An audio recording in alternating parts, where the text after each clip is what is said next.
Bonsoir Rudy. Bonsoir Christophe. Et ce soir, malheureusement, pas de calembour, mais une mauvaise farce du côté du Vélodrome. Très mauvaise farce, puisqu'une défaite, 1-0 face à Nantes. La seule belle action que l'on ait vue dans cette soirée, ce sont ces images. C'est l'hommage rendu à Nelson Mandela pour le stade Vélodrome, puisque 16 minutes plus tard, monsieur Alejandro Bedoya ouvrait la marque pour les Canaries. Bedoya bien servi par Bessat, mais surtout bien aidé par une arrière-garde marseillaise complètement à la ramasse.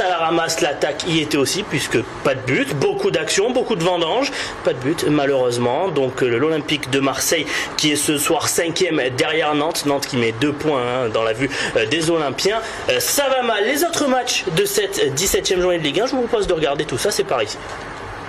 Demain, Paris reçoit Sochaux, un match qui paraît tranquille pour les Parisiens. Mais attention, une défaite en appelle une autre. Et les tombeurs de Paris cette semaine, d'Évian-Toulon-Gaillard, eux, se déplacent à Saint-Etienne. Derby breton entre Lorient et Rennes, ça promet des vagues et des remous.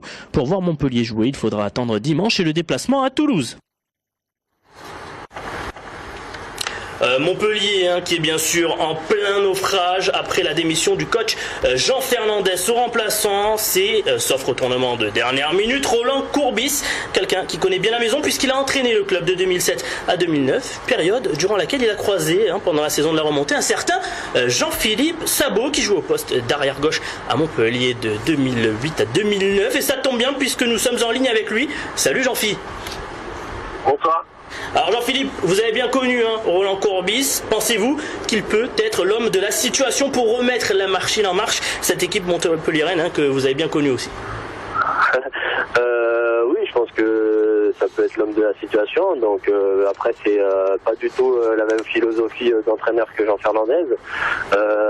J'espère que ça va être un électrochoc pour ces joueurs qu'il connaît bien, parce qu'il y a beaucoup de joueurs qui ont participé à la montée l'année où j'y étais, qui sont encore là et qui appréciaient beaucoup Roland Courbis, qui n'a pas pu rester pour des raisons pas professionnelles, personnelles plutôt. Donc voilà, je pense que ça peut être l'homme de la situation. En plus, il ramène avec lui Stéphane Paganelli, qui était notre préparateur physique aussi.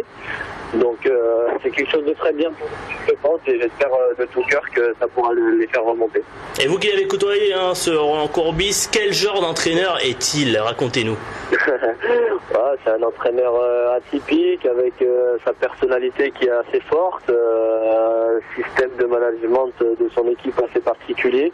Il fait confiance à tout le monde, il essaye de faire tourner le plus possible les joueurs, et c'est surtout avant les matchs qu'il a un discours assez particulier qui nous donne une très bonne grinta pour rentrer sur le terrain.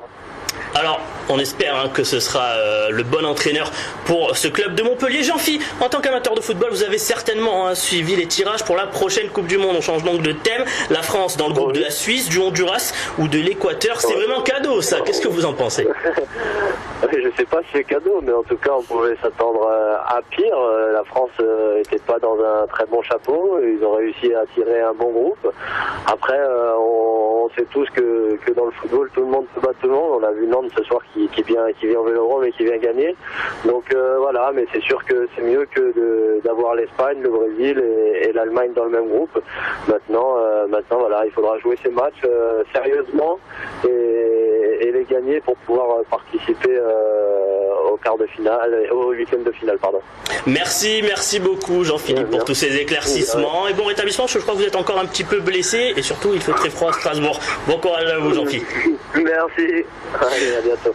Alors le tirage pour cette prochaine Coupe du Monde, on y revient. Il s'est déroulé cet après-midi donc au Brésil devant un parterre de légendes du football. On voit sur ces images Zinedine Zidane et donc la France qui écope du groupe le plus abordable avec la Suisse, le Honduras et l'Équateur. Pour le Brésil, pays organisateur, ce sera moins évident avec le Mexique, la Croatie et le Cameroun. Quoi qu'il en soit, je pense que ce sera une très belle Coupe du Monde.